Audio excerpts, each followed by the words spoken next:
పాలనలో పరుగులు పెట్టించే సామర్థ్యం చంద్రబాబుకు ఉందన్నమాట తరచూ చెబుతుంటారు. ఇప్పుడైతే తనను తాను ముఖ్యమంత్రిగా అభివర్ణించుకుంటున్నారు కానీ గతంలో ఆయన తాను సీఎం కంటే సీఈఓ అనిపించుకునేందుకే ఎక్కువ ఇష్టపడేవారు. కాలం తెచ్చిన మార్పుల్లో చంద్రబాబు సీఈఓను వదిలేసి సీఎం పోలికకే ఎక్కువ ప్రాధాన్యత ఇవ్వడం కనిపిస్తుంది.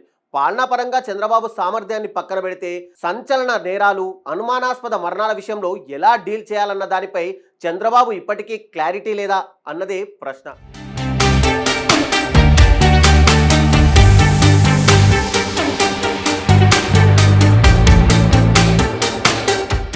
2014లో అధికారంలోకి వచ్చిన చంద్రబాబు 2019 ఎన్నికలకు కాస్త ముందుగా రెండు తెలుగు రాష్ట్రాలతో పాటు జాతీయ స్థాయిలో సంచలనంగా మారిన వైఎస్ వివేక హత్య కేసును ఆయన ప్రభుత్వం ఎలా డీల్ చేసిందో తెలిసిందే.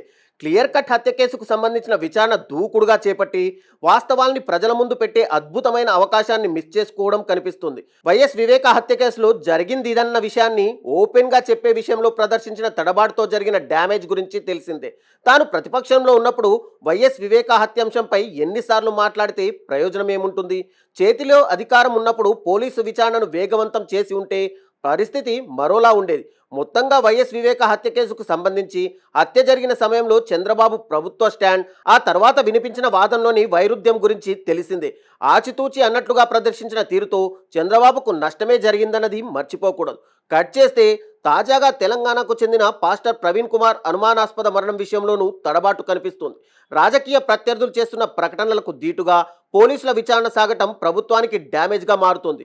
రోడ్డు ప్రమాదం జరిగి గాయాలై మరణించారా లేదా ఎవరైనా చంపారా అన్నది తేలకపోయినా విజయవాడలో దాదాపు 3 గంటలు ఉండిపోవడం, ఆ టైంలో ఎక్కడ ఉన్నారన్న విషయంపై క్లారిటీ రావడానికి దాదాపు వారం టైం పట్టింది. ఈ వారంలో చంద్రబాబు ప్రభుత్వం మీద చేసిన వ్యాఖ్యలు, ప్రవీణ్ కుమార్ మరణంపై వ్యక్తమైన అనుమానాలు, చేసిన ఆరోపణలు చూసినప్పుడు అప్పట్లో వివేక హత్య కేసు విషయంలోనూ ఇలాంటి నెమ్మదితోనే కొంప మునిగిందన్నది మర్చిపోకూడదు. వారం తర్వాత వెలుగు చూసిన పాస్టర్ ప్రవీణ్ సీసీ ఫుటేజ్ను దుర్ఘటన జరిగిన 2 రోజులకే ఎందుకు బయట పెట్టలేకపోయారు? సంచలన మరణాలు, భావోద్వేగాల్ని రగిల్చే అవకాశం ఉన్న మరణాల విషయంలో పోలీసు విచారణను వేగంగా చేయించడం ద్వారా తప్పుడు ప్రచారాల్ని కట్టడి చేసినట్లు అవుతుంది.